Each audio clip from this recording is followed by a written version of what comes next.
You don't get to sit here, old man. Stand up and move before we drag you out." Deputy Harlan Crow's voice cut through the diner loud enough that every fork paused.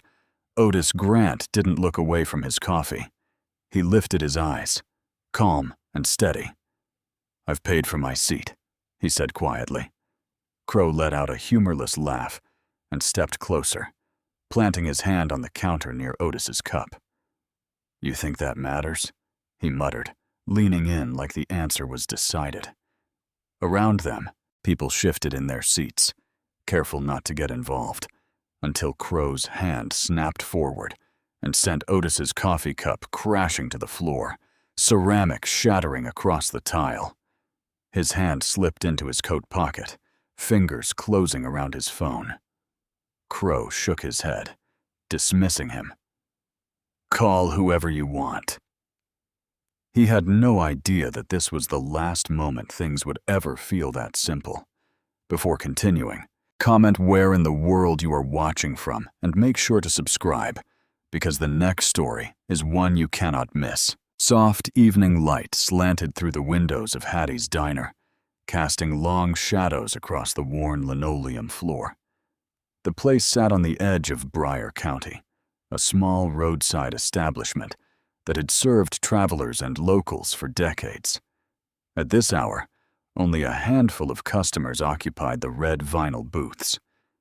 The dinner rush still some time away. Otis Grant sat alone at the counter, his tall frame straight despite his years.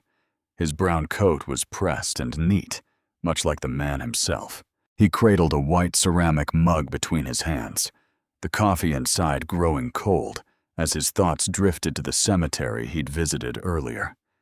Years his wife had been gone, but he still brought fresh flowers. Amara Quinn moved behind the counter with practiced ease, refilling coffee cups and taking orders. She noticed how Otis winced slightly when he lifted his mug, the way his knuckles appeared swollen and bruised. Old injuries, she guessed, from years of service. She'd overheard him mention once to Hattie that he'd been military before government work. Amara approached with the coffee pot. "Top you off, Mr. Grant?" she asked quietly. Otis's weathered face softened. "Thank you, Miss Amara." She poured carefully, noting how he used both hands to steady the cup, a gesture of respect, not weakness. Amara had worked at Hattie's for years now, and in that time, Otis had never been anything but polite. He tipped well, spoke softly, and always thanked her by name. The bell above the door jangled harshly, breaking the diner's peaceful atmosphere. Two sheriff's deputies strode in, uniforms crisp, but expressions sour. Deputy Harlan Crow led the way, a tall man with cold eyes and a permanent sneer. Behind him followed Deputy Kane Ryder, younger and eager to please his superior. "Total waste of time," Crow announced to no one in particular, sliding onto a stool 3 spaces down from Otis. "Hours watching that highway and nothing," Ryder laughed nervously. "That tip was garbage. No drug runners coming through today." Hattie Cole emerged from the kitchen, wiping her hands on her apron. In her 60s, with steel-gray hair pulled back in a practical bun. She'd owned the diner for almost 2 decades. "Evening, officers. The usual." Crow nodded. Then his gaze settled on Otis. Something in his expression shifted, hardened. He nudged Ryder and jerked his chin toward Otis.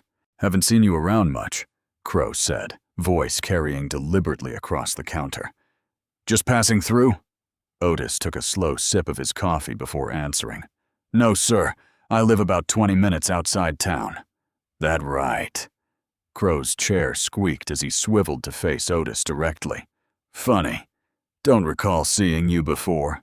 "I come in every week," Otis replied evenly. "Have been for years now." Ryder leaned forward. "What brings you all the way out to the edge of the county? Seems like a long drive just for coffee." Otis's eyes remained steady, dignified. "I visit my wife's grave. Then I stop here." Amara moved to place menus in front of the deputies, trying to redirect their attention. Today's special is meatloaf with not now. Crow cut her off without looking at her. His focus remained locked on Otis. How long you've been sitting here anyway? About half an hour, Otis replied. He didn't lower his eyes or shrink under the scrutiny. Hattie stood straighter behind the counter, her hands fidgeting with a dish rag. She'd seen this behavior before from Crow, targeting someone he decided didn't belong. But confronting officers wasn't good for business in a small town. You got money to pay for that coffee you've been nursing all this time? Crow asked, his voice growing louder. A few diners in the booths glanced over, then quickly looked away. Otis reached slowly into his pocket and placed a $20 bill on the counter. I always pay my bill, officer. Crow stood up and walked over, circling behind Otis like a predator. Pretty fancy coat for a coffee shop like this. Amara felt her heart quicken. The room had gone quiet, except for the soft country music playing from the ancient jukebox. She caught Hattie's eye, seeing the older woman's concern. Officer Crow, Hattie finally said, how about that coffee on the house today? Crow ignored her. I asked you a question, old man. What's with the fancy getup? Coming from somewhere important? No, sir, Otis said. I believe in dressing respectfully when visiting my wife. Crow's face twisted. You giving me attitude? No, sir. Just answering your question. The tension in the room thickened. Ryder had stood up now, too, hovering nearby with an uncertain smile that didn't reach his eyes. Amara noticed how the few remaining customers were studiously avoiding looking in their direction, hunched over their plates. In one swift motion, Crow's hand shot out, striking Otis's coffee cup. It flew off the counter and shattered against the floor, brown liquid splashing across the linoleum and up Otis's pants leg. Stand up, Crow ordered, his voice hard as nails. Let's see some ID. Otis looked down at the broken cup, then slowly back up at Crow. He made no move to stand. I said stand up, Crow's voice boomed through the diner. Or are you deaf as well as disrespectful? What had been a quiet dinner had transformed into a public confrontation that held everyone in the room frozen in place. Coffee dripped from the counter edge, forming a dark puddle on the diner's scuffed linoleum floor. Otis remained seated, his eyes fixed straight ahead, not in defiance, but in careful calculation. That single moment of stillness was all Deputy Ryder needed. You deaf old man? Ryder stepped forward, his hand already gripping his baton. Officer gave you an order. Amara stood frozen by the kitchen doorway, a plate of apple pie trembling in her hand. Her eyes darted to Hattie, who took one determined step forward. Now, officers, there's no need for...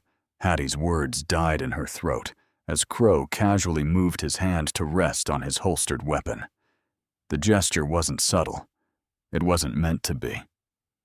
Stay out of police business, Hattie, Crow warned, his voice dropping to a dangerous whisper. Unless you want the health inspector making a special visit. Otis carefully placed both palms flat on the counter. I'll stand, he said evenly. There's no trouble here. But before he could push himself up, Crow grabbed the back of his collar. Too late for cooperation. With a violent jerk, he yanked Otis backward off the stool. The older man's feet tangled, his body twisting awkwardly as he tried to catch himself. Resisting, Ryder shouted, as if reading from a script they'd rehearsed. He's resisting. Otis hadn't even touched them. His arms were outstretched, trying to regain balance when Crow slammed him into the nearest table. Coffee cups and plates clattered to the floor.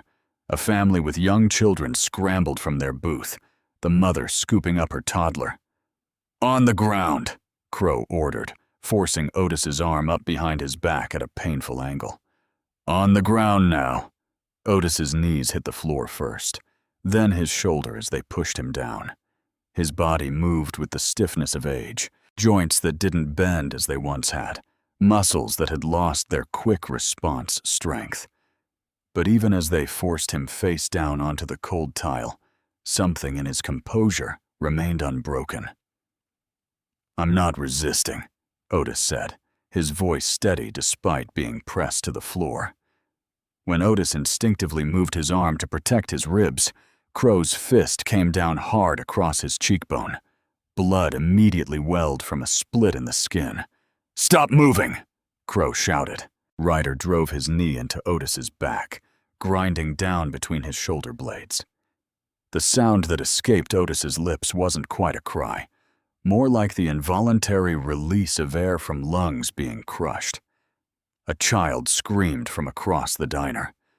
The noise pierced the horrible silence that had fallen over the other customers. Plates crashed to the floor as an elderly couple hurried toward the exit, refusing to meet anyone's eyes. Amara's hands shook so badly she nearly dropped her phone as she slid it onto the shelf beside the pie case, angling it toward the unfolding scene. She tapped the screen twice, starting the recording, then stepped back as if she'd merely been arranging desserts. "Please." Hattie's voice cracked as she moved toward them again. "He's a good customer. He's not doing anything wrong." Crow looked up at her, his face flushed with exertion and something darker, something that looked too much like enjoyment.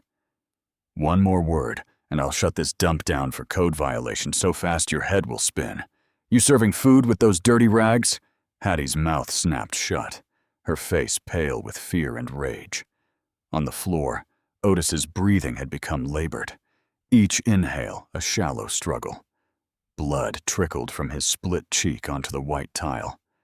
His glasses lay broken a few feet away, one lens cracked clean through. Still, his eyes remained clear, focused. "My coat," he whispered, his voice barely audible over Ryder's continued shouting. "My coat pocket, please!" Amara noticed his brown coat had fallen half under a nearby stool during the scuffle.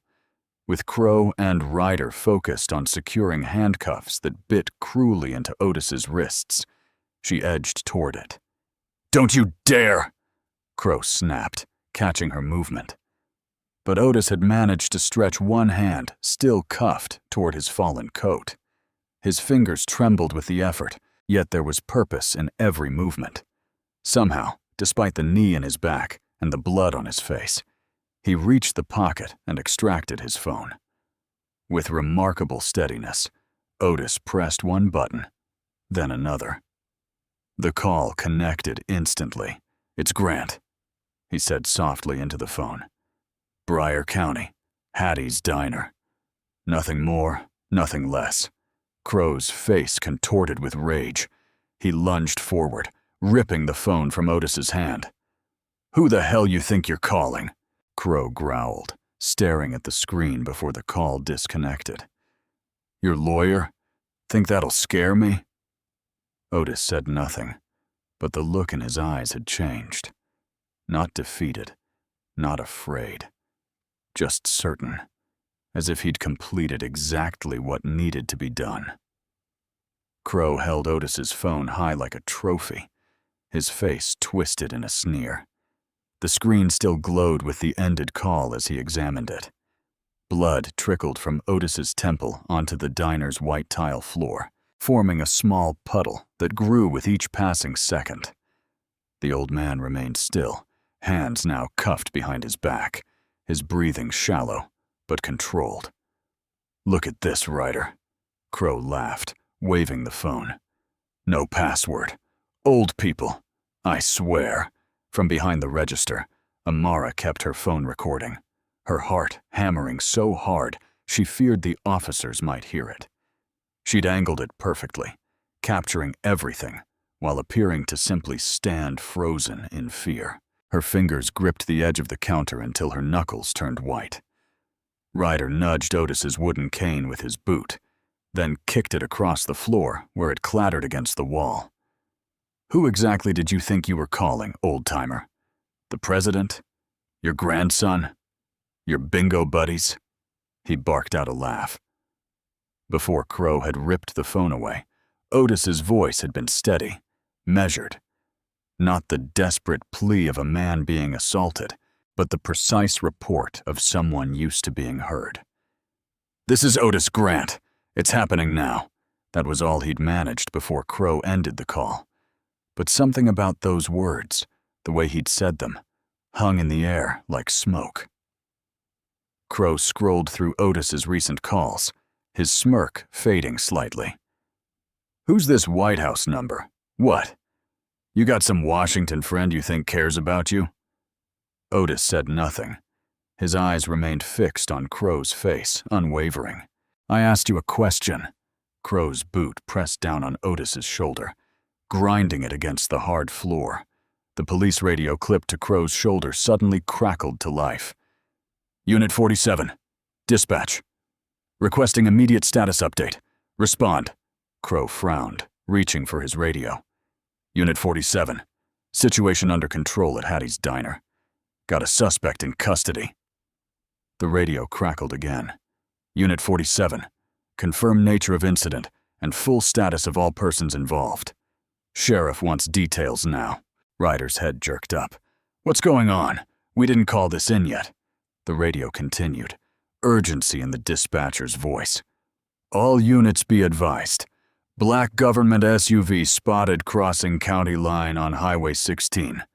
Plates match federal registry. Repeat. Federal vehicle entering county limits." Crow's face drained of color. "What the hell?" Amara's eyes darted to Otis, seeing him in a new light. Beneath his coat, partially revealed by the struggle, she noticed a small lapel pin she hadn't seen before. Nothing flashy, just a simple emblem that looked official. And on his wrist, half hidden by his sleeve, was an old military bracelet, worn smooth by decades. This wasn't just some elderly man passing through. Hattie had seen it too. She took a small step backward, her eyes widening with sudden understanding. "He's not," she started to whisper, but caught herself. Crow's radio continued to buzz with chatter, codes flying back and forth that made little sense to the diner patrons, but clearly unsettled both officers. Ryder's confident swagger vanished, replaced by nervous energy as he paced in tight circles. "Shut that radio down," Crow snapped, lowering the volume. His eyes darted to the windows, then back to Otis. Something had shifted. Fear replaced arrogance in his posture. But instead of backing down, Crow's face hardened with resolve. He grabbed Otis by the collar, pulling him to a sitting position. "Listen up, everyone," Crow shouted to the diner. "What you just saw was this man assaulting an officer during a routine questioning. He became violent when asked for identification. The blatant lie hung in the air. A woman with her young daughter gasped audibly. "That's not what happened at all," Amara said, her voice shaking but determined. "He didn't do anything wrong." Crow turned toward her, eyes blazing. "You want to spend the night in a cell, too? Nobody leaves until statements are taken. And those statements better match what I just said." Ryder grabbed Otis's cane and jammed it against the counter. "Nobody saw nothing. Understand? This old man attacked officers of the law, and we responded with appropriate force." Crow hauled Otis to his feet with unnecessary roughness. The older man stumbled, but somehow maintained his dignity, standing as straight as his injured body would allow. "Otis Grant," Crow announced formally, though his voice trembled slightly. "You're under arrest for assaulting a police officer, resisting arrest, and disturbing the peace." He pocketed Otis's phone, then shoved him toward the door. "Ryder, get the car. We're taking him in now." As they moved toward the exit, Otis's eyes met Amara's for just a moment. There was no fear there, no plea for help. Instead, she saw something that sent a chill down her spine. Absolute certainty, as if every moment of this horrible scene was unfolding exactly as he had expected. Outside Hattie's diner, The patrol car's lights slashed through the evening darkness. Red and blue beams painted the small parking lot in frantic pulses, turning the ordinary scene into something sinister. The few remaining customers peered through the windows, their faces ghoulish in the colored light. Deputy Crow shoved Otis against the side of the patrol car. The older man's body tensed with pain as his already injured ribs met cold metal. His wrists, locked in cuffs behind his back, were twisted at an angle that would hurt a man half his age. "Stand still," Crow growled, patting Otis down with unnecessary force. While the deputies focused on Otis, Amara slipped quietly through the diner's side door. Her hands shook as she pulled her phone from her apron pocket and scrolled to find her cousin's number. The video she'd recorded showed everything. The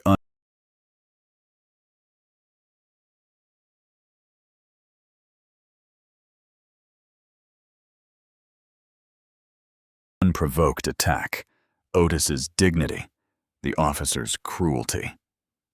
3 taps later, it was sent with a simple message. "Save this. Police brutality at the diner. They're arresting him now." She tucked the phone back into her pocket and hurried around to the front of the building, slipping inside before anyone noticed she'd been gone. Crow glanced toward the diner windows, suddenly aware of how many eyes were watching. Too many witnesses, too many people who'd seen what really happened. "Ryder," Crow ordered, "get in there and grab the security recorder. Now." Ryder nodded and jogged back into the diner, the door banging behind him. Inside, Hattie stood with her arms crossed, her earlier fear replaced by simmering anger. "You have no right to touch my property," she said, as Ryder headed straight for the small office behind the counter. "Police investigation," Ryder answered without looking at her. He ducked into the cramped space where a small security system recorded footage from 4 cameras throughout the diner. Hattie followed him, her voice rising. "You need a warrant for that." "We don't need anything," Ryder snapped, yanking cords from the back of the small recorder. "This is evidence in an assault on officers." Amara had just stepped back inside, trying to look like she'd never left. She watched helplessly as Ryder disconnected the system and stuffed the small hard drive into his pocket. "That's my property," Hattie insisted, but her protest faltered as Ryder turned to face her, towering over her small frame. "You want to go to jail too, old woman? For obstruction?" he asked, his voice low and threatening. Outside, Crow was rifling through Otis's wallet. Otis stood silently, his breathing shallow and careful. The kind of breathing someone does when each inhale sends pain shooting through cracked ribs. Blood had dried along his temple, and swelling distorted one side of his face. Yet somehow he maintained his composure, his eyes clear and focused. Crow pulled out a card from Otis's wallet and froze. It wasn't a driver's license or credit card. It was a federal access card with security markings that Crow clearly recognized. For a brief moment, genuine fear flashed across Crow's face before he masked it with more anger. "What the hell is this?" Crow demanded, waving the card in Otis's face. "You think having friends in high places is going to help you now?" Otis said nothing, just held Crow's gaze with calm determination. Crow stepped away and pulled out his phone, dialing quickly. "Chief Langford," he said when the call connected. "We've got a situation at Hattie's diner." His voice lowered as he moved away from Otis. "Yeah, some old guy causing trouble. Got aggressive when questioned. Had to restrain him." Crow glanced nervously at Otis, then turned his back completely. "Listen, there might be some complications. He's got some kind of federal ID." "Yeah. No, I think we need to move fast on this one. Clean it up before anyone from the state gets wind of it." The conversation continued for another minute, Crow nodding several times. "Understood. We'll book him now. Keep him isolated." When Crow returned, His confidence seemed restored. Chief Langford had his back. They would process Otis quickly, control the narrative, make the charges stick. Speed would save them from whatever complications that federal ID might bring. Ryder emerged from the diner and gave Crow a thumbs up.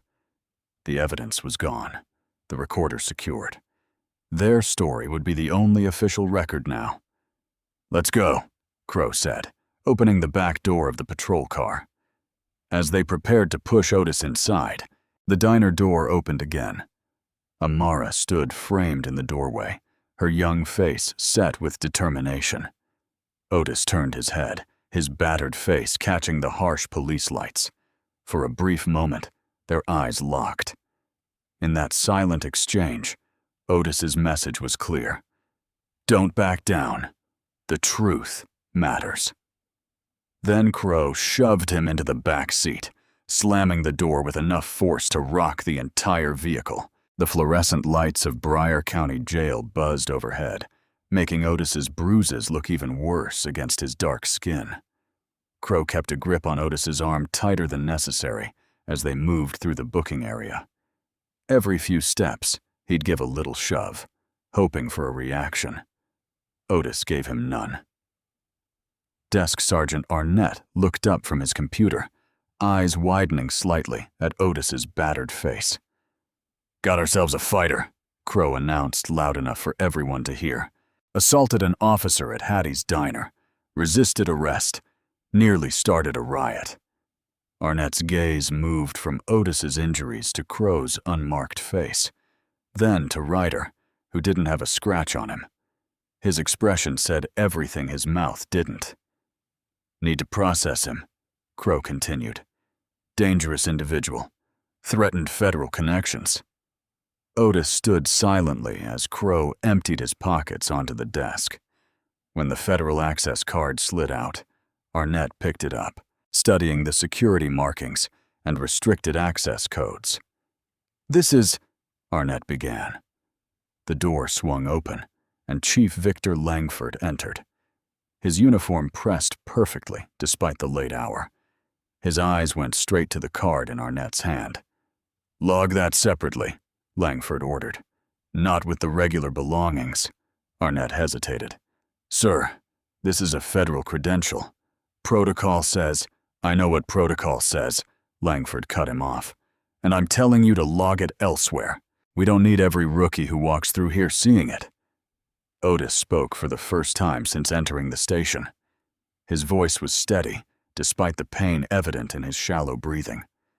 "That card identifies me as Otis Grant, retired Army intelligence officer, current confidential advisor on veterans' civil protections." He paused, letting the weight of his words settle. "I've spent decades in service to this country, the last years advising on civil rights violations against veterans." And Langford's face tightened. "Is that supposed to scare me, Mr. Grant?" "No," Otis said simply. "It's just a fact. Like the fact that your officers assaulted me without cause or provocation." "My officers responded to a belligerent suspect," Langford countered. "Your officers targeted me the moment they walked in," Otis replied, his eyes never wavering. "I was drinking coffee. Nothing more." Langford stepped closer, looming over Otis. "You mentioned making a call. Who exactly did you call, Mr. Grant? Some low-level assistant you met at a veterans function? This is Bryan County. You think anyone in Washington actually cares what happens in a diner out here?" Otis met Langford's gaze without flinching. Powerful men often fail when they mistake age for weakness. "Chief Langford, I've seen it happen many times." Langford's expression darkened. He turned to Arnett. "Process him. Regular cell. Medical assessment can wait until morning." "Sir," Arnett said quietly. "He's clearly injured.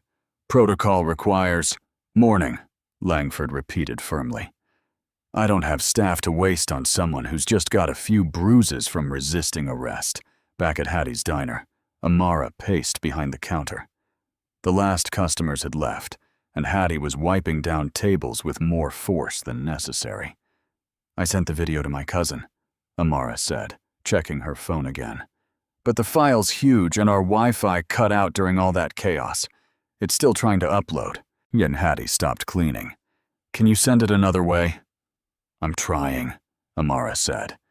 "But the signal out here is terrible, and what if they come back? They already took the security recorder." Hattie's weathered face hardened with resolve. She walked to the register and reached beneath it, pulling out a small key. "They took the recorder, but they missed this." "What is it?" Amara asked. "Backup system key. After we got robbed last year, my nephew installed a second recorder hidden under the floorboards in my office. Ryder took the main one, but he doesn't know about the backup." Amara's eyes widened. "So we have everything. The whole thing?" "Everything," Hattie confirmed. "I've kept quiet in this town for years. Looked the other way when Crow and his buddies threw their weight around. Not anymore." She closed the key in Amara's palm. "That man stood his ground with dignity while they beat him bloody. I'm standing with him." Amara's phone buzzed. A text message from her cousin. "Video file corrupted during upload. Send again." "This isn't working," Amara whispered. "Easy now," Hattie said automatically, then smiled. "But I understand the feeling. We'll get this right, honey. They think they've buried what happened here, but they picked the wrong man and the wrong diner." Amara nodded, gripping the backup key tightly. "Do you think his call will really help? To the White House?" "I don't know," Hattie admitted, "but I saw his eyes when they took him. That wasn't a man who makes empty threats." Outside, thunder rolled across the sky as storm clouds gathered. Back at the jail, Otis Grant sat alone in his cell, pain radiating through his body with each breath, deliberately denied medical care by those sworn to uphold the law. The assault at the diner had become something far worse. A calculated institutional crime committed by an entire chain of command. Near midnight, the neon open sign at Hattie's diner flickered off. The parking lot sat empty except for 3 cars. Hattie's ancient Buick, Amara's battered Honda, and Carlos Reyes's pickup truck. Amara pulled the blinds across the front windows, her fingers trembling slightly as she spotted a county cruiser idling across the street, its headlights off, but interior lights casting a faint glow on the officer inside. "They're watching us," she whispered. Hattie locked the front door with a decisive click. "Let them watch. We've got nothing to hide." Carlos Reyes emerged from the kitchen, wiping his hands on his apron. The cook's dark eyes were wary, his movements careful as he peered through the blinds. "That's Officer Reeves," he said quietly. "Crow's cousin. He's bad news." Amara's stomach tightened. "Do you think they know about the backup drive?" "No," Hattie said firmly. "Only my nephew and I knew about that. Come on." The 3 moved toward the back office, a cramped space filled with decades of paperwork and memories. Hattie flipped on the desk lamp rather than the overhead light casting long shadows across the room. "Under the floorboards," she instructed, pointing to a worn spot beneath her desk. "Carlos, help me move this." Carlos pushed the desk aside while Amara kept watch at the small office window. The cruiser hadn't moved. "How long have you had this backup system?" Amara asked. Hattie knelt with difficulty, her knees protesting. "Since that new police chief came in years ago. Something about him never sat right with me. Started noticing how his officers treated certain folks who came through here." She pried up a loose floorboard, revealing a small hollow space beneath. "Found my delivery driver beaten up behind the dumpster one night after he argued with Crow about a parking ticket. Figured I might need eyes of my own someday." Carlos whistled softly. "Smart lady." Hattie reached into the space and felt around until her fingers closed on something. "Smart is surviving decades running a diner in a town where power doesn't like to be questioned." She pulled out a small metal box that had been tucked beneath an old recipe card file. Inside was a compact digital recorder. Amara took it carefully. How do we know it worked? Only one way to find out, Hattie said, gesturing to the ancient computer on her desk. Carlos kept watch while Amara connected the drive. The screen flickered to life, showing the diner from 4 different angles. She clicked through the footage until Otis appeared at the counter, then fast-forwarded to the moment the deputies entered. "It's all here," she whispered. "Everything. The coffee. Them shoving him down. The beating." Her voice broke as the screen showed Crow striking Otis's face. "That poor man." Carlos leaned in. "That's evidence they can't deny." Amara nodded, quickly copying the files to a flash drive she kept on her keychain. Then she opened her email and attached several still images showing the clearest moments of the assault. "What are you doing?" Carlos asked nervously. "Sending these to Vivian Cross at the Regional Herald," Amara replied, typing quickly. She covered that protest in Millerton last year when nobody else would. She'll know what to do with this. "Be careful," Hattie warned. "Once you send that—" "I know," Amara said, her finger hovering over the send button. "But if they're watching us, they might try to take our phones or computers. We need this somewhere else." She pressed send. "Done." Carlos glanced nervously at the window. "The cruiser's still there. Let's put everything back," Hattie said, "and act normal when we leave." At the county jail, Otis Grant sat hunched on a metal bench, each breath sending sharp pains through his ribs. The cell was cold, deliberately so, and they'd taken his coat. Blood had dried along his hairline, where Crow's hand had split the skin. Heavy footsteps approached, then stopped. Otis didn't look up until he heard the soft clink of a cup against the bars. "Water," Sergeant Arnett said quietly, sliding a paper cup through the slot. "Should have some painkillers too, but—" He trailed off, glancing nervously down the hall. Otis took the cup with shaking hands. "Thank you." Arnett looked uncomfortable with the gratitude. "Chief's orders are no medical until morning. It's not right." Otis sipped the water slowly. "Did anyone at the diner get hurt after they took me?" The question seemed to surprise Arnett. "You're worrying about others when you're the one sitting in a cell." "Please," Otis said. "The young waitress, the owner. Were they safe?" Arnett hesitated. The waitress recorded it on her phone. Crow doesn't know, but Ryder mentioned seeing her slip something into her apron. For the first time since his arrest, something like hope flickered in Otis's eyes. "Good girl," he whispered. Across town, in an elegant study lined with law books, Chief Langford stood uncomfortably before a large mahogany desk. Behind it sat Councilman Reginald Voss, his silver hair perfectly styled despite the late hour, his tailored shirt still crisp.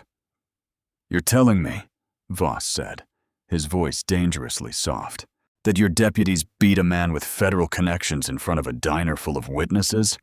Langford swallowed. "Crow says the man was resisting." "Don't insult me with lies," Voss snapped. "This isn't just some brutality complaint that will disappear with the right pressure. If this man really has White House connections, everything we've built could unravel." Langford understood the unspoken meaning, the selective enforcement zones, the kickbacks from construction contracts, the convenient arrests that cleared valuable properties for development. "I need this contained by sunrise," Voss continued, his voice cold. "Every witness silenced, every piece of evidence gone. Make it happen, Victor." Langford nodded stiffly. "Yes, sir." Back at the diner, Amara was gathering her things when headlights swept across the back lot. They all froze as a county maintenance truck pulled up behind the building. "That's not regular maintenance," Carlos whispered, peering through the blinds. "That's Hoffman. Works directly for the county commissioner." Amara clutched the flash drive in her pocket. "They're not waiting until morning. They've come to erase everything." The metallic scrape near the dumpster cut through the silence.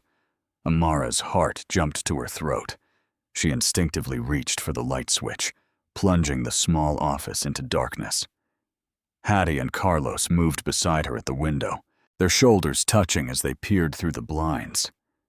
Two men in city maintenance jackets approached the electrical box mounted on the diner's exterior wall. Their movements were too deliberate, too confident for midnight repair work.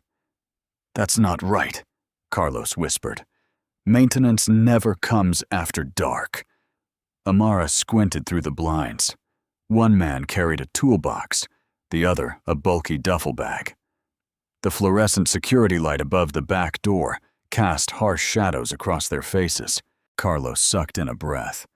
"That's Johnny Farwell. He's not maintenance. He's the guy who handles Voss's campaign events, fixes problems for him." "What kind of problems?" Amara asked, though she already knew the answer. "The kind that disappear overnight," Carlos replied. Hattie's fingers dug into Amara's arm. "They're not here to check wiring. They're here to make sure no one talks about what happened to Mr. Grant." And the man Carlos had identified as Farwell pried open the electrical panel, while the second man moved toward the rear entrance with the duffel. Amara felt her throat tighten. "They're going to destroy everything." "The flash drive," Hattie whispered urgently. "We need to get it out of here now." Amara slipped off her left shoe and tucked the flash drive deep inside beneath the insole. She put the shoe back on, wincing at how it pressed against her foot. Better uncomfortable than discovered. "I'll create a distraction at the front," Hattie said, straightening her apron. "Carlos, try to slow them down back here. Amara, you get that drive to someone who can help." "But," Amara started. "No time," Hattie cut her off. "Go out through the side door by the storage closet. It's the only one without a light over it." Hattie moved toward the front of the diner, her steps surprisingly steady for a woman her age confronting danger. Carlos grabbed the fire extinguisher from the wall. 3 minutes, he told Amara. "Then run." Amara nodded and crouched behind the counter.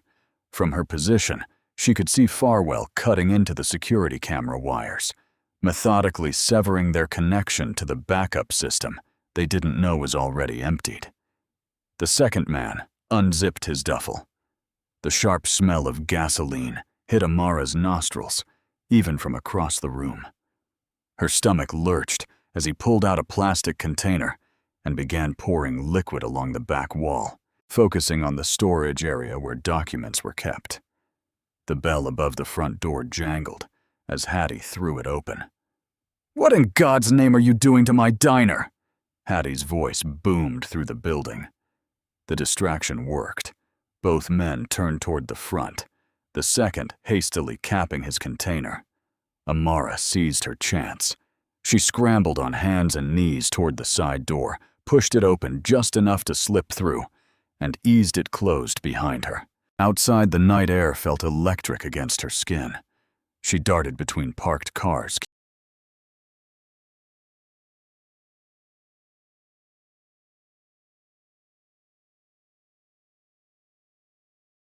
keeping low. Behind her, she heard Hattie's voice rising in righteous anger.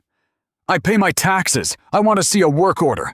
You have no right to be on my property!" Amara reached her car and fumbled for her keys.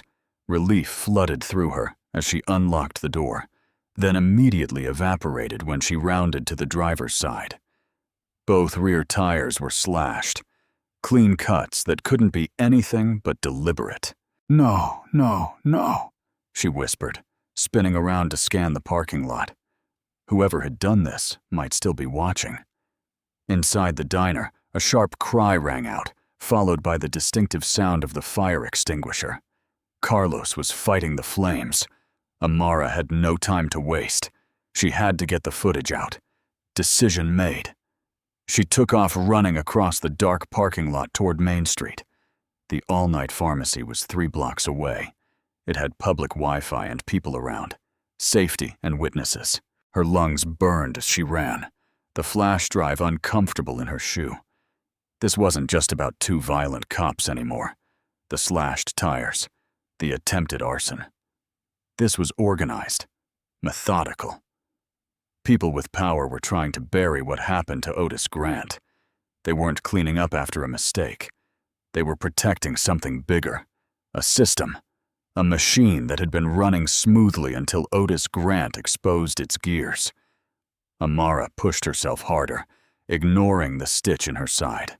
Bright lights beckoned in the distance. Cars occasionally passed, but she avoided the streetlights, sticking to shadows. Finally, breathless and sweating, she reached the pharmacy parking lot. She ducked into the store, nodding to the tired-looking cashier, and headed straight for the corner seating area near the pharmacy counter. Her fingers trembled as she pulled out her phone and retrieved the flash drive from her shoe. She plugged it in, connected to the Wi-Fi, and pulled up her email. She found the contact information for Vivian Cross, the investigative reporter known for breaking corruption stories at the regional paper. No relation to Councilman Reginald Voss, and all the better for it. Vivian had built her reputation on exposing exactly the kind of people trying to silence Otis Grant tonight. Amara attached the video clip, added a brief explanation of what she'd witnessed, and hit send. The progress bar crawled across her screen, painfully slow. Come on," she whispered, glancing nervously at the door. Finally, the message showed. Delivered. Around the early hours, Otis sat hunched in his cell, shirt stained with dark patches of dried blood. Every breath came shallow and painful, his ribs protesting each time his chest expanded. The fluorescent lights buzzed overhead, casting harsh shadows across the concrete floor. He hadn't slept, couldn't sleep, not just because of the pain, but because he knew what was happening beyond these walls. Across town, Amara huddled in her locked car outside the pharmacy, the engine off, but keys ready in the ignition. She refreshed her phone screen for the 20th time, searching for any response from Vivian Cross. The parking lot was nearly empty at this hour, just an overnight pharmacist's car and a delivery truck. Every set of headlights that passed made her slouch lower in her seat. Come on, she whispered to her phone. Please answer. Back at the jail, Sergeant Arnett glanced at the wall clock, then down the empty corridor. The night shift was skeleton crew, just him and a rookie processing paperwork in the back office. Chief Langford had left strict instructions. No calls, no visitors, no medical attention for the man in cell 3. Arnett had spent decades behind this desk. He'd looked the other way plenty of times before, but the federal ID, the calm dignity in Grant's eyes, this felt different. Wrong in ways he couldn't ignore. He made his decision. Grant, Arnett said quietly, unlocking the cell door. Come with me, quick and quiet. Otis looked up, surprised, but not showing it much. He rose slowly, one arm pressed against his ribcage. Phone call, Arnett explained, leading him to the front desk. 5 minutes. That's all I can give you. Otis nodded. Thank you. Arnett pushed the desk phone toward him. Make it count.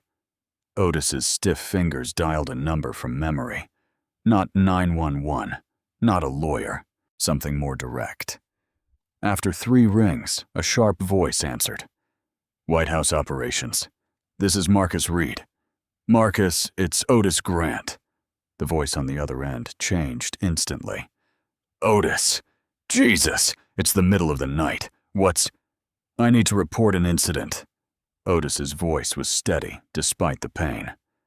Broward County Sheriff's Department deputies Harlan Crow and Kane Ryder. Physical assault at Hattie's Diner on Route 16. Police Chief Victor Langford is blocking medical attention and documentation. Are you injured?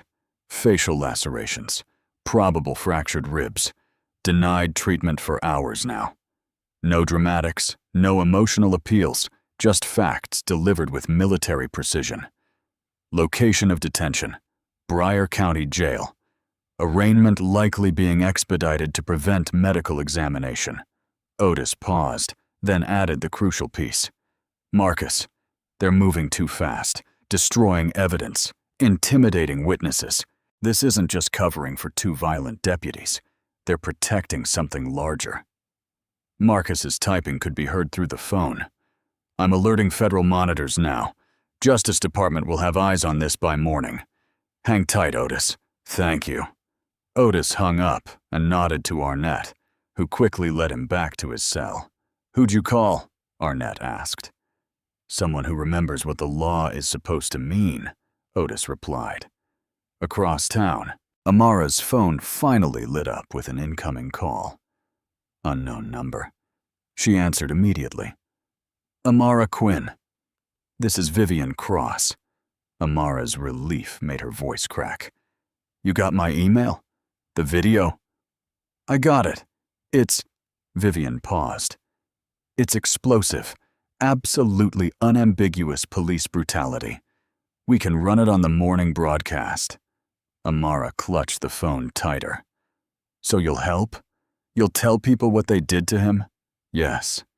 But I need one more thing. Another witness statement. Your video is powerful, but the station lawyers are worried about backlash. A second on-record source would bulletproof us against legal pressure. Amara bit her lip. I'll testify, but no, not you. You're too vulnerable right now. Is there someone else? Someone they can't easily dismiss? Amara thought immediately of Hattie, respected business owner, decades in the community, even served on the Chamber of Commerce. I'll call you right back, Amara said. 20 minutes later, after a tense conversation in Hattie's kitchen, Amara called Vivian again. Hattie Cole will go on record. She owns the diner. She saw everything. Vivian's voice brightened. Perfect. I'm heading to the station now. This will lead the morning broadcast. Hattie sat at her kitchen table, hands wrapped around a mug of tea. My daddy opened that diner years ago. Been through everything from integration to recession. If they burn it down for telling the truth, so be it. Amara squeezed her hand. Thank you. Just as the first hints of dawn colored the eastern sky, Police Chief Victor Langford's emergency phone line rang. He answered with sleep-thick irritation. This better be important. Chief, it's Crow. Channel 8 News just teased their morning broadcast. They've got video of the diner incident. Clear footage. They're running it at 6. Langford sat bolt upright, sleep forgotten. What? How the hell? The waitress must have recorded it. They've got Hattie Cole giving a statement too. Langford's face flushed dark red. His hand tightened on the phone until his knuckles whitened. Get to the station now. Call Voss. Tell him media has the footage. He slammed the phone down, panic cracking the confident facade he'd maintained all night. Things were unraveling faster than he could tie them back together.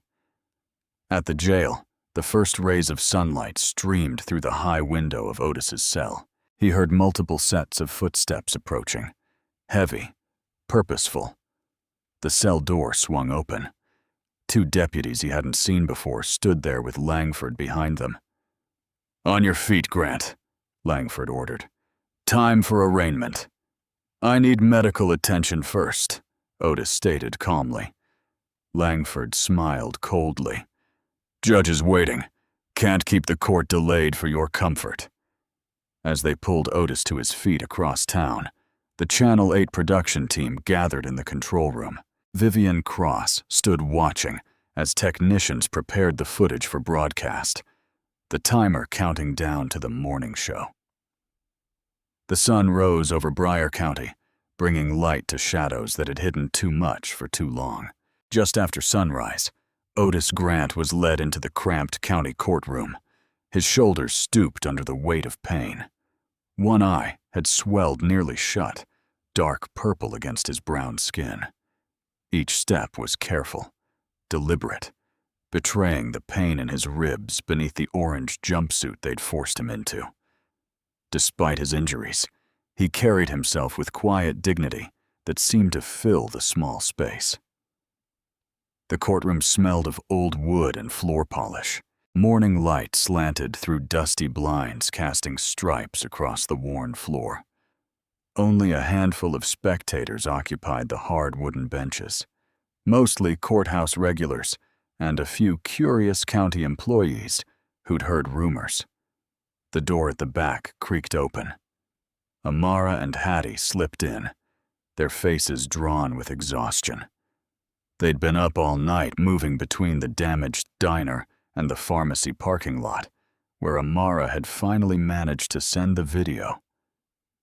Dark circles rimmed Amara's eyes, but determination straightened her spine. Beside her, Hattie clutched her purse with white knuckles, her gray hair hastily pinned up. On the prosecution side, Officers Crow and Ryder sat in freshly pressed uniforms. Not a wrinkle or spot to be seen. Crow's hair was neatly combed, his face clean-shaven, a stark contrast to the red-faced man who had dragged Otis across the diner floor just hours earlier. Ryder kept his eyes down, fidgeting with his hat in his lap. Chief Langford occupied a bench directly behind them, arms crossed over his chest. He nodded slightly to Judge Morris as the proceedings began. "Case number Bryan County versus Otis Grant," the clerk announced in a bored voice. "Charges are assault on a peace officer, resisting arrest, and disorderly conduct." Judge Morris peered over her glasses at Otis. She'd been appointed after Councilman Voss's campaign for judicial reform years earlier. Everyone in the courthouse knew whose calls she took first. "How does the defendant plead?" she asked. Otis's public defender, a young man with a rumpled suit and too many files, answered. "Not guilty, Your Honor." Crow stepped forward to testify, his voice steady and practiced. "The suspect became hostile when we questioned him about loitering. When asked to leave the establishment, he became combative. He struck me here." Crow touched his jaw. "Before we were forced to restrain him." Ryder nodded along, adding, "He was shouting threats, making other diners uncomfortable. The owner asked us to remove him." Hattie stiffened in her seat, her mouth falling open at the blatant lie. Amara grabbed her hand to keep her quiet. From the back bench, Chief Langford spoke up. "Your Honor, these are decorated officers with spotless records. This kind of assault cannot be tolerated in our community." The judge nodded, glancing at her papers. "Bail is set at $50,000. A phone chimed. Then another. Suddenly, devices throughout the courtroom began buzzing and pinging with notifications. The bailiff's phone lit up in his pocket. Even the judge's clerk glanced down at her screen. "Your Honor," Otis's defender said suddenly, his own phone in hand. "I believe there's evidence the court needs to see immediately." On screens across the courtroom, Vivian Cross's face appeared in a breaking news segment. Channel 8 has obtained exclusive footage of what appears to be police brutality at Hattie's diner last night, she said gravely. The clip began playing, shaky but clear enough to show Crow slapping Otis's coffee away, then striking him without provocation. The footage cut off before showing the worst of the beating, but it was enough. A murmur rippled through the courtroom like wind through dry leaves. The judge's face tightened. She looked from the video to Crow, who had gone very still, and back again. For one electrifying moment, the power in the room shifted. Amara felt a surge of hope bubble up in her chest. Judge Morris cleared her throat. "In light of this new information, bail is reduced to $5,000. The defendant is to be released for immediate medical treatment." Langford's face darkened. Crow's jaw worked silently, chewing on words he couldn't say. The gavel came down. Court adjourned until full review, and outside the courthouse steps as Otis was helped toward an awaiting ambulance. A sleek black car pulled up. Councilman Reginald Voss emerged, straightening his tie. News vans were already gathering, reporters sensing blood in the water. Voss stepped directly to the cameras, his expression grave, but confident.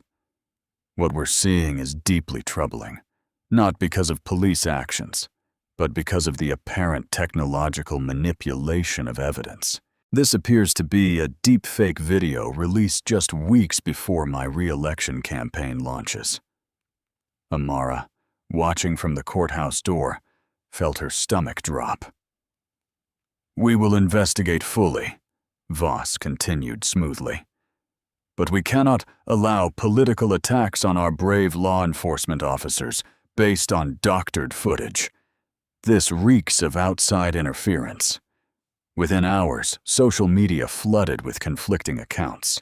New witnesses emerged claiming Otis had been drunk, aggressive. Local news channels friendly to Voss began questioning the video's authenticity. The truth had surfaced, but the machine grinding against it was stronger than anyone expected. As paramedics helped Otis into the ambulance, Crow stood watching from the courthouse steps, his face a mask of controlled fury. He leaned close to Ryder, whispering between clenched teeth. "This isn't over, not by a long shot. We finish what we started." Dr. Celine Vargas snapped off her gloves and stepped back from the examination table where Otis Grant sat. Her face was a careful mask of professionalism, but her eyes burned with contained anger. 3 cracked ribs on the left side, facial contusions with significant swelling around the orbital socket, internal bruising consistent with repeated blunt force trauma, possible hairline fracture of the right wrist. She spoke clearly, documenting each injury in her tablet, while a nurse photographed the injuries. Otis winced as he slowly pulled his hospital gown back into place. Every movement sent fresh waves of pain radiating through his torso. Amara and Hattie sat in plastic chairs against the wall, their faces drawn with worry and exhaustion. "This wasn't a scuffle," Dr. Vargas continued, looking Otis in the eye. "This was a sustained assault. The pattern of injury shows defensive wounds. You were protecting yourself, not attacking." Otis nodded slightly. "I appreciate your thoroughness, Doctor." "I've treated injuries from police encounters before," Dr. Vargas said quietly. "But this," she shook her head, "this goes beyond excessive force." Through the hospital room's window, they could see reporters gathering in the parking lot below. The story was growing. Vivian Cross's broadcast had sparked interest from larger stations. Amara leaned forward in her chair. "How long will he need to stay?" "At least overnight for observation," Dr. Vargas answered. "Those rib injuries concern me. At his age, we need to monitor for respiratory complications." The door opened, and a tall black man in a crisp suit entered. He carried a leather briefcase and moved with purpose. "Mr. Grant, I'm Julian Croft, civil rights attorney." He extended his hand carefully to avoid causing Otis more pain. "I've reviewed the preliminary evidence and would like to offer my services immediately. No payment required up front." Otis studied the man's face. "You work fast, Mr. Croft." "Police brutality cases demand speed," Croft replied. "Evidence has a way of vanishing when departments feel threatened." Hattie stood up. "That's already happening. Someone tried to burn part of my diner last night." Croft nodded grimly. "More reason we need to document everything now." For a brief moment, the room hummed with cautious hope. The video was spreading. A skilled attorney had arrived. Otis was receiving proper medical care and documentation. It felt like momentum was building toward justice. That feeling lasted exactly a few minutes. A heavy knock rattled the door, and a man in an ill-fitting gray suit entered, flanked by a uniformed deputy. He flashed a county investigator badge. "Otis Grant, I'm Investigator Harris. I have a warrant to search your belongings and question you regarding a classified security breach." Croft stepped forward. "My client has just been treated for serious injuries. Any questioning will happen with me present, and only after he's medically cleared." Harris smiled thinly. "This isn't about his incident at the diner. This concerns national security. A classified file from Mr. Grant's advisory work has gone missing. We have reason to believe he may have compromised sensitive information. Otis's face remained impassive, but his eyes hardened. That's a lie. Is it? Harris produced a folder. We have a sworn statement from a White House security officer indicating possible document mishandling during your last advisory visit. Croft took the warrant, examining it carefully. This is conveniently timed and signed by Judge Morris, the same judge from this morning's hearing. Outside in the hallway, Amara's phone buzzed. She glanced down to see a notification. Her video had been removed for copyright violation from 3 different platforms. She showed it to Hattie, whose face drained of color. The hospital room door burst open again. Carlos stumbled in, breathing hard. They're coming for me. Someone said I violated probation from that old parking ticket thing. 2 deputies appeared behind him, grabbing his arms. Carlos Reyes, you're under arrest for violation of probation. This is witness intimidation, Hattie shouted, moving toward them. One deputy placed his hand on his holster. Ma'am, step back now. I'm not changing my story, Carlos called as they dragged him away. I saw what they did. Hattie trembled, suddenly looking older and very afraid. The easy confidence of the diner owner had evaporated. She sank back into her chair. On the television mounted in the corner of the room, Councilman Voss appeared at a press conference, looking solemn. The edited video being circulated does not show the full context, Voss said, his voice dripping with false concern. Officer Crow and Officer Ryder have been reassigned to administrative duties while we conduct a thorough and transparent investigation. Croft muted the TV. Administrative duties, not suspended, not on leave. They're free to keep intimidating witnesses, Amara whispered. Otis eased himself higher on the bed, grimacing through pain. This was never just about 2 violent deputies, he said quietly. Crow and Ryder are symptoms. The disease is deeper. Politicians protecting dirty cops because my survival threatens their careers. Dr. Vargas checked Otis's vitals again, concern etched on her face. Your blood pressure is rising. You need rest. What he needs is protection, Croft said, pulling out his phone. I'm calling in some federal connections of my own. Before he could dial, the door opened once more. 2 county deputies entered, different from the ones who'd taken Carlos. Mr. Grant, the taller one said, producing a document. We have a revised arrest order. You'll be remanded to county custody immediately. The hospital room buzzed with tension as one deputy secured Otis's wrist to the metal bed rail. The cuff clicked shut with a finality that made Amara flinch. His other hand remained free, but only because of the IV line pumping fluids into his battered body.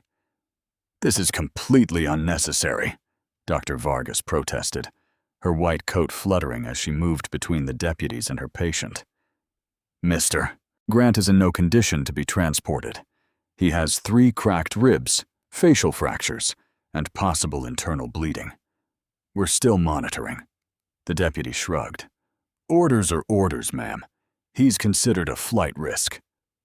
Otis, still dressed in the thin hospital gown that did nothing to hide the dark bruises spreading across his arms, met the deputy's eyes with quiet dignity.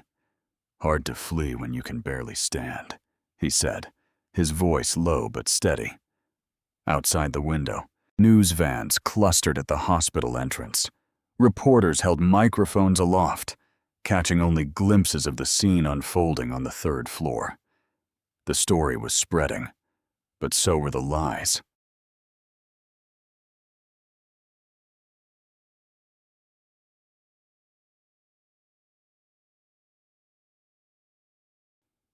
Amara pushed past the 2nd deputy and into the hallway, where Julian Croft was already on his phone, pacing with fierce energy.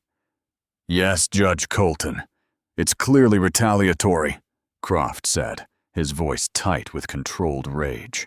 They're creating fictional security charges to discredit a witness to police brutality.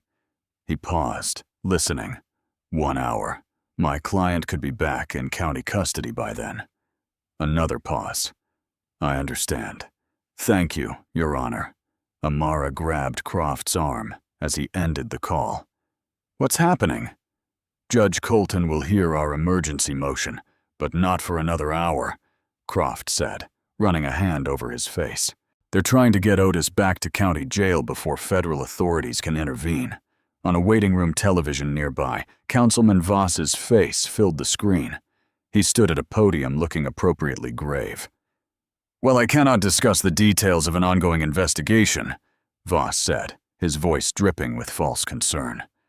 I can confirm that Otis Grant had access to sensitive information regarding veterans' benefits and personal data. The fact that classified material may have been compromised is deeply troubling. Amara's hands balled into fists. He's lying. They're trying to make people afraid instead of angry.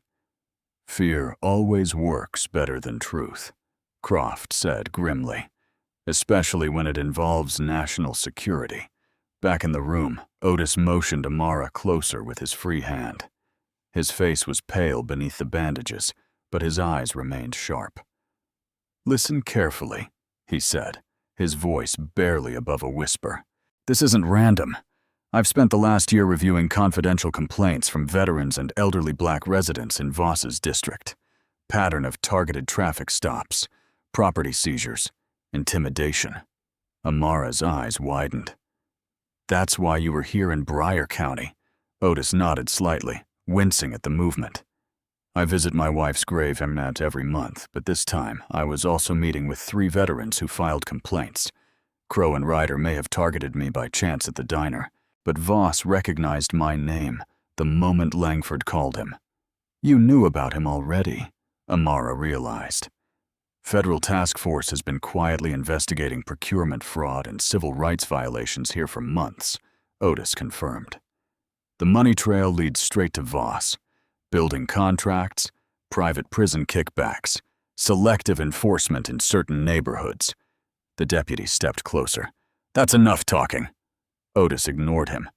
Crow and Ryder are just street-level muscle, he continued. They're the fists. Voss is the brain. The whole system runs on intimidation, selective arrests, witness silencing.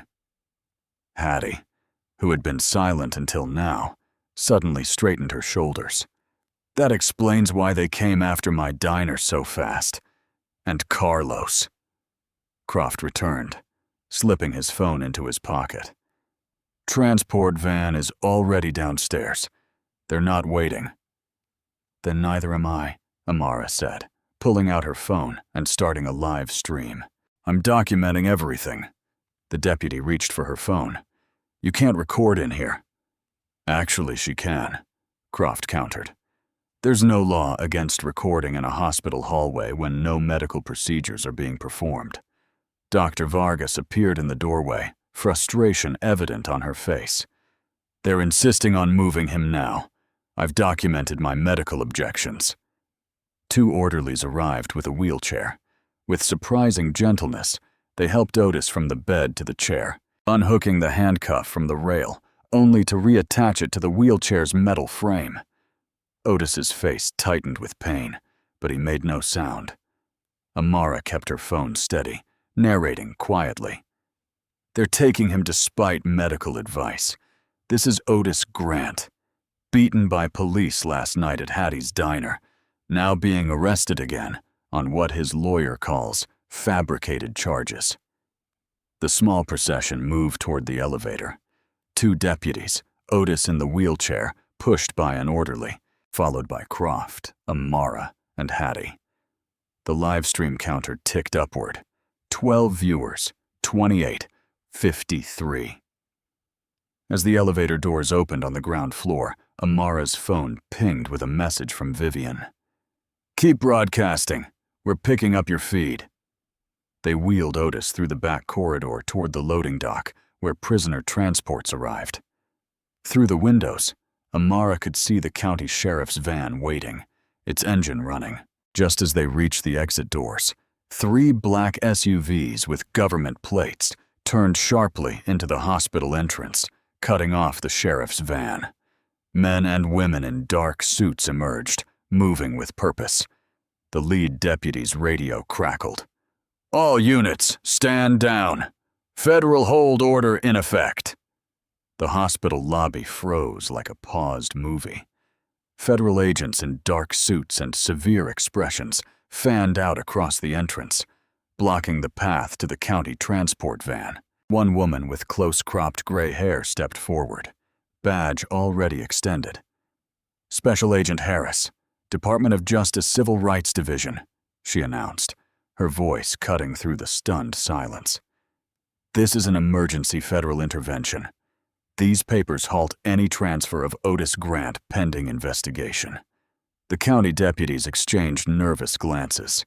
The lead deputy, a burly man with a crew cut, examined the papers with trembling fingers. "These seem to be in order, but I need to call the sheriff," he mumbled. "Call whoever you want," Agent Harris replied. "But Mr. Grant stays here under federal protection starting now." Amara kept her live stream running, capturing every word. Her phone vibrated with notifications as viewers poured in by the hundreds. Vivian's news station had picked up the feed, broadcasting the confrontation across 3 counties. Julian Croft stepped forward, straightening his tie. "As Mr. Grant's attorney, I'll need copies of those papers." "Of course." Agent Harris handed them over while 2 other agents positioned themselves on either side of Otis's wheelchair. Dr. Vargas approached the federal team. "I have his complete medical records ready. The injuries are consistent with repeated strikes to the head, ribs, and back, far beyond any force that could be justified for restraint." "Thank you, Doctor," said a tall man from the federal team. "We'll need your sworn statement as well." Within minutes, Voss's office had been notified.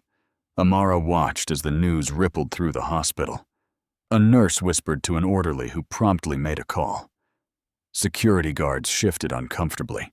The machinery of local power was suddenly grinding its gears, unsure how to proceed now that federal eyes were watching.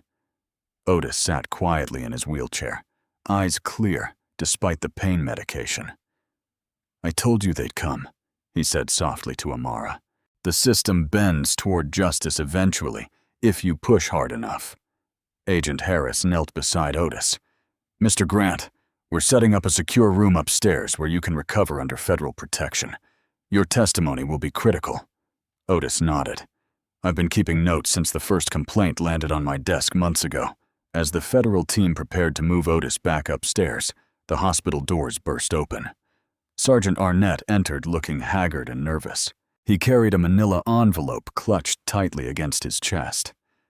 "I need to speak with whoever's in charge," he said, eyes darting around the lobby. When Agent Harris identified herself, Arnett lowered his voice.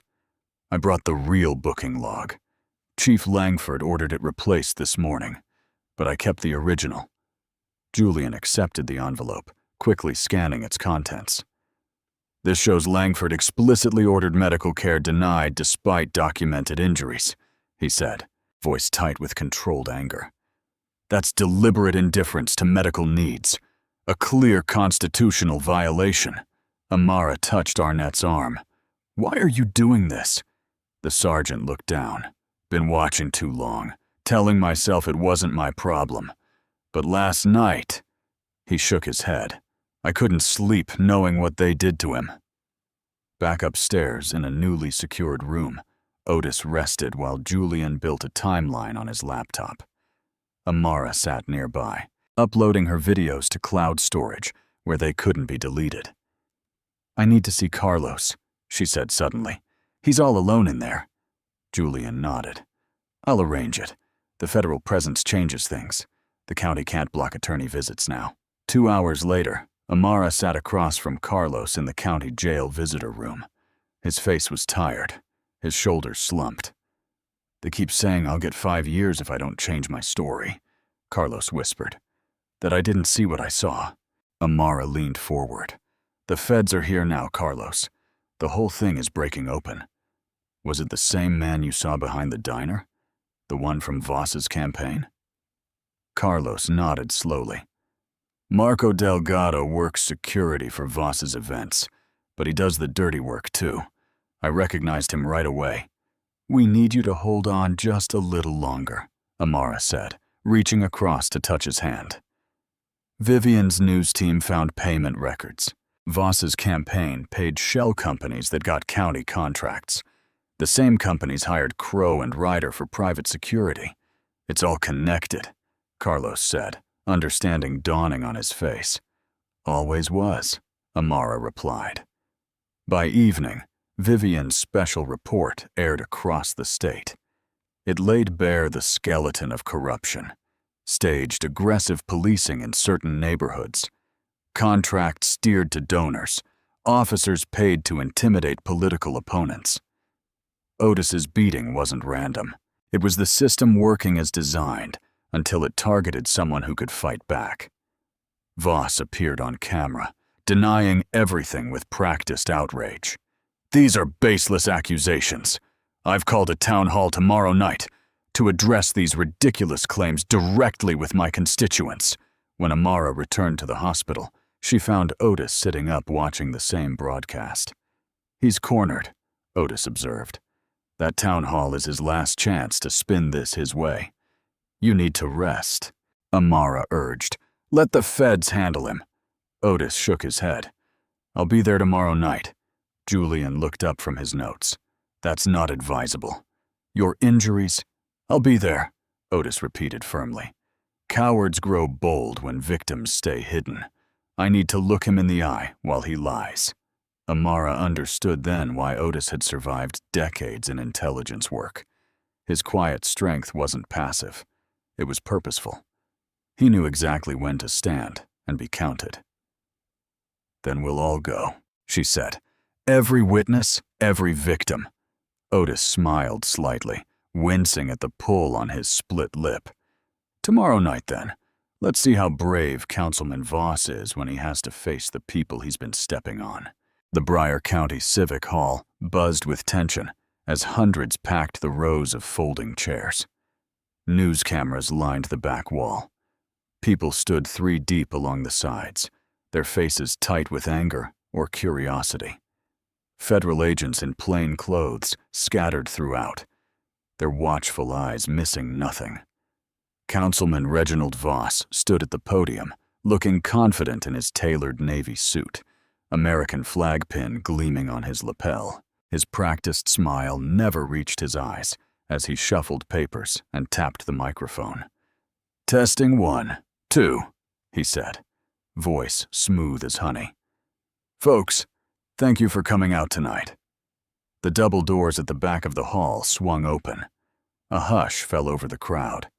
Otis Grant entered, leaning heavily on a wooden cane. His face still bore the marks of brutality, the purple bruise spreading across his cheekbone, the butterfly bandages holding together the gash above his eye. He moved with the careful precision of a man whose ribs were wrapped tight beneath his button-down shirt. Amara Quinn walked beside him, her hand hovering near his elbow, ready to steady him if needed. Julian Croft followed close behind, carrying a leather portfolio. The walk down the center aisle seemed endless. Every eye tracked Otis's painful progress. Some people whispered, others looked away, ashamed. Voss's smile tightened.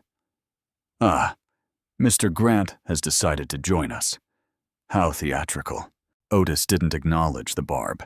He simply continued his deliberate journey to the front row, where an empty seat waited. Each step was a small victory over pain. When Otis finally sat down, Voss cleared his throat and launched into his prepared speech. Good citizens of Bryan County, we face a crisis manufactured by outside agitators and political opportunists. Law enforcement is under attack.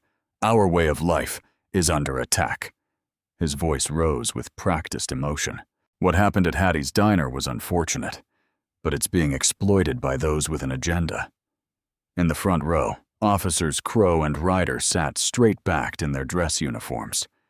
Crow smirked when Voss's eyes briefly met his. Mr. Grant resisted lawful commands from officers responding to reports of suspicious activity, Voss continued. When officers attempted to secure the situation, he became combative. A murmur rippled through the crowd. Someone shouted, "That's a lie." Voss raised his hands. "Please, let's be civil. These officers put their lives on the line every day. They deserve the benefit of the doubt, not trial by social media." Julian rose to his feet. "My client would like to address these false claims." Voss's smile disappeared. "This isn't a courtroom, counselor." "No," Julian replied. "It's worse. It's a public lynching of a man's character after your officers already tried to beat him to death." The room erupted. Voss banged his gavel, while his aide whispered urgently in his ear. Finally, he gestured to the microphone stand set up for audience questions.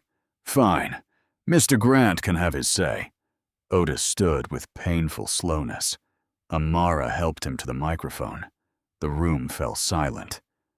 "My name is Otis Grant," he began, his voice steady despite the visible pain.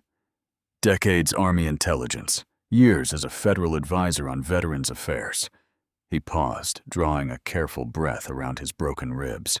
"I was drinking coffee in a diner when these officers decided I didn't belong there." Crow shifted uncomfortably as Otis turned to face him directly. "Officer Crow struck me first, a blow to the face that fractured my orbital bone." Otis touched the swollen area around his eye. "Officer Ryder drove his knee into my back, cracking 3 ribs. His words were measured, clinical. They denied me medical care for hours. Every breath still hurts." The silence in the room was complete. I didn't resist. I didn't fight. I asked for my rights and received this. Otis gestured to his injured body. "Not because I committed any crime, but because men like these have been allowed to operate without consequence for too long." Voss stepped forward. "That's your version, Mr. Grant. Officer Crow has stated you fell during lawful restraint." "I fell?" Otis interrupted, his composure cracking for the first time. "Is that what you call being thrown to the floor and beaten while customers watched? Is that what you call having my head slammed into tile?" Crow stood up, face reddening. "You resisted arrest. You were—" "I was eating pie," Otis said flatly. "The crime was sitting while black in a diner where you didn't want to see me." Amara stepped to the microphone next. "I was there. I saw everything." Her voice shook but grew stronger with each word. "They attacked him without provocation. When we tried to get the security footage, someone set fire to the diner's back room. They slashed my tires. They threatened all of us." From the side entrance, 2 federal agents escorted Carlos Reyes into the hall. Whispers erupted as he approached the microphone. "I saw Marco Delgado behind the diner that night," Carlos stated clearly. "He worked security for Councilman Voss's campaigns. He was the one who cut the camera wires and started the fire." Voss's face flushed dark red. "This is absurd. You can't believe this, ex-con." "We found the payment records," Julian cut in. "Shell companies that received county contracts paid both Crow and Ryder for security services. Those same companies received campaign funds from your election committee." The crowd's murmurs grew louder. Voss gripped the podium. "You're all being manipulated by this man," Voss snarled, pointing at Otis. "An old man desperate for importance, inventing conspiracy theories now that his time has passed." The cruelty hung in the air. Otis didn't flinch, but the room did. Even some of Voss's supporters shifted uncomfortably. From the back of the room, Vivian stepped forward, tablet in hand. She nodded to her crew. "Actually, Councilman," she called out, "we've recovered something you should see." The projector screen behind Voss flickered to life. The diner's security footage began to play. The projector illuminated the darkened hall with crystal-clear footage from Hattie's diner. Unlike the grainy partial clip that had circulated earlier, this was the complete security backup. Sharp, unedited and devastating in its clarity. The crowd watched in stunned silence as Crow approached Otis at the counter. Every moment played out in brutal detail. Crow slapping Otis's coffee away, Ryder yanking the elderly man from his stool before he could even respond, both officers forcing him to the ground while Otis's hands remained open, never forming fists. Gasps filled the room when Crow struck Otis in the face. The camera captured Hattie's desperate plea. "Please stop. He's done nothing wrong." The officers ignored her, their faces twisted with cruel satisfaction as they continued the assault. Then came the moment that made the entire hall go still. Crow leaned close to Otis's bloodied face and sneered. "No one important is coming for a man like you. No one that matters, gives a care." The footage froze on Crow's contemptuous expression. Vivian stepped forward into the silence. "This is the unedited security footage that someone tried to destroy. The timestamp matches Mr. Grant's statement exactly." Voss stood frozen at the podium, his polished political mask completely shattered. He fumbled for words as the room temperature seemed to drop 10 degrees. This could be altered. We need proper verification." "Federal verification is already complete," a stern voice announced from the back. Two agents in dark suits moved through the parting crowd. The lead agent held up his credentials. "Special Agent Marcus Townsend, Department of Justice, Civil Rights Division. This investigation has been ongoing for months." Julian Croft rose to stand beside Otis. "Your Honor," he addressed the county judge, who sat ashen-faced in the front row, "I present into public record the booking log that Sergeant Arnett preserved showing Chief Langford's direct order to deny Mr. Grant medical treatment for hours." The judge took the document with trembling hands as Julian continued. "I also submit Dr. Selene Vargas's medical assessment, documenting injuries consistent with excessive force and deliberate harm, not with falling during lawful restraint, as Officer Crow claimed." Dr. Vargas stood from her seat. The pattern of injuries could only have come from repeated intentional strikes. Mr. Grant suffered 3 cracked ribs, facial fractures, and internal bruising that could have been fatal at his age. The second federal agent stepped forward, opening a folder. "We've uncovered financial records showing illegal payments to both officers through shell companies receiving county contracts. Those same companies received substantial campaign funds from Councilman Voss's election committee." Voss lunged for the microphone. "This is a political witch hunt. You can't—" "We can and we have," Agent Townsend interrupted. 2 state-level operatives from your donor network, James Whitman and Terrence Fowler, have already been named in sealed federal warrants. This corruption extends far beyond Bryan County. At the edge of the crowd, Chief Langford edged toward a side exit. A uniformed state trooper stepped in front of the door, blocking his escape. "Going somewhere, Chief?" And the crowd's attention swung back to the front when Crow suddenly lunged from his seat, face contorted with rage. "You did this!" he shouted, charging directly at Otis. Ryder moved a split second later, following his partner's lead as always. The crowd scattered in panic as the 2 officers rushed forward. Otis didn't flinch. He stood his ground, leaning on his cane, eyes locked on the men who had brutalized him. Before they could reach him, federal agents and state troopers tackled both men to the ground. The takedown was swift and professional, a stark contrast to the violence Crow and Ryder had inflicted on an innocent man. Handcuffs clicked loudly in the stunned silence. "Officer Harlan Crow, Officer Kane Ryder, you're under arrest for civil rights violations, assault, filing false reports, and obstruction of justice," Agent Townsend announced, his voice echoing through the hall. Voss tried to back away from the podium, but another agent approached with handcuffs ready.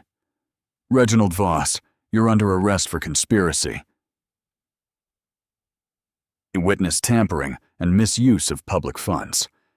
As the cuffs locked around Voss's wrists, the facade of power that had protected these men for years crumbled completely. The very public that had feared them watched them fall. Otis Grant remained standing. His body was still wounded, his breathing careful around damaged ribs, but his dignity was intact.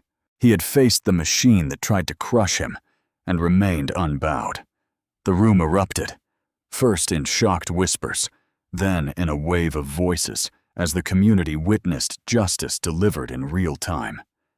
Hattie rushed to Otis's side, tears streaming down her face. Amara and Carlos embraced, their courage finally vindicated. In that moment, with the corrupt officials being led away in handcuffs, the power dynamic that had ruled Briar County for years was shattered. Not in shadows, but in the full light of public witness, exactly where Crow and Ryder had once performed their unchecked authority. Near midnight, Hattie's diner reopened, not with its usual clatter of dishes and murmur of customers, but with a hushed reverence. The violent scene that had played out days earlier had been erased as much as possible. The broken glass was swept away, though memories remained sharp as shards. One window stood boarded up, a temporary bandage on the building that matched the healing bruises on Otis's face. The counter stool, the one where it had all started, had been wiped clean of blood and set upright again, waiting. Hattie herself unlocked the door, letting in Amara, Carlos, Vivian, Julian, and finally Otis. He moved slowly, his ribs still heavily taped beneath his fresh button-down shirt. His cane tapped gently across the tile floor that had days ago held his bloodied body. "It's strange," Otis said, pausing to look around the quiet space. "A place can hold violence in its walls." "And healing too," Hattie answered, flipping on the lights. She wore her best apron, the one saved for Sundays. "I wasn't sure I could ever open these doors again." Carlos nodded, his eyes traveling to the spot by the register where he'd watched Crow slam Otis's head against the counter. "I kept seeing it happen over and over," he admitted, "even in my cell." Amara touched his arm. "But they can't hurt anyone anymore." The news had spread fast after the town hall. Crow and Ryder were behind bars, denied bail as flight risks. Their booking photos showed rage replaced by fear, the kind they had inflicted on others for years. Chief Langford faced multiple federal counts after agents discovered a hidden drive with years of covered-up complaints against his department. And Reginald Voss, the man who had built a political career on fear and corruption, was photographed being escorted from his office in handcuffs. Vivian set her notebook on the counter. "The governor is distancing himself from Voss's entire network. 3 state officials resigned this afternoon. They're calling it the Briar County cleanup." "It's bigger than Briar County," Otis said quietly. "Always was." Julian Croft nodded, loosening his tie. "The Justice Department is expanding the investigation to 3 neighboring counties. This wasn't isolated." They settled into a booth, Hattie bringing coffee without being asked. Her hands trembled slightly, but not from fear this time, from relief. The weight of years of looking the other way, of survival through silence, had lifted from her shoulders. "I feel like I should apologize," she said to Otis, "for not doing something sooner that night." Otis shook his head. "You did what was right when it counted most. We all have moments when fear wins. What matters is what comes after." Carlos looked down at his hands. "When they came for me on that probation violation, I almost broke. Almost said whatever they wanted. But you didn't," Amara reminded him. "You stood strong." The coffee steamed in their cups as Hattie brought out a fresh pie. Not because anyone was hungry, but because breaking bread together was how communities had always healed wounds. Otis's phone buzzed. He glanced at the screen and excused himself to take the call in the corner. The others watched as he listened intently, his posture straightening despite the pain it surely caused him. When he returned, his expression was solemn but determined. "That was Senator Gaines," he said. "They want me to head a special advisory committee on civil rights protections for elderly and veteran populations. Congressional hearings will start next month." Amara's eyes widened. "That's incredible, Otis." He shook his head slightly. "It's necessary. What happened here happens everywhere, just not always with cameras rolling and witnesses brave enough to speak." He looked at Amara and Carlos. "What you both did, that's rarer than it should be." "Will you take it?" Vivian asked. Otis nodded slowly. "Not for the title, not to be important." He looked around the diner at the counter where his dignity had been assaulted. "So, Briar County never happens to anyone else." They talked for hours, piecing together their individual perspectives of what had happened. How Amara had hidden her phone just in time. How Carlos had recognized the maintenance man as Voss's fixer. How Hattie had saved a backup key because she'd seen too many accidents before. How Otis had made that crucial call, knowing exactly who would answer. As their voices filled the space, the diner transformed. The site of violence became a place of testimony, of truth. Around the early hours, the others began to leave. Carlos headed home to his children, who had waited too long for their father. Julian departed with files for the civil suits already being prepared. Vivian left to file her latest story before deadline. Only Otis remained, moving back to the counter stool that had started it all. Hattie refilled his cup without asking. "On the house," she said. "Forever." Otis smiled, the gesture still painful across his bruised face. "I'll still tip." Hattie retreated to the kitchen, leaving Otis alone with his thoughts and his coffee. Through the window, the first pale light of dawn touched the glass, filling the diner with a gentle glow. For the first time since the beating, the room felt different. The tension that had hung in the air like smoke had cleared. The corner where he had been struck, the floor where he had bled, the counter where his dignity had been attacked. All reclaimed now. Justice had entered Hattie's diner and decided to stay. If you enjoyed the story, leave a like to support my channel and subscribe so that you do not miss out on the next one. On the screen, I have picked 2 special stories just for you. Have a wonderful day.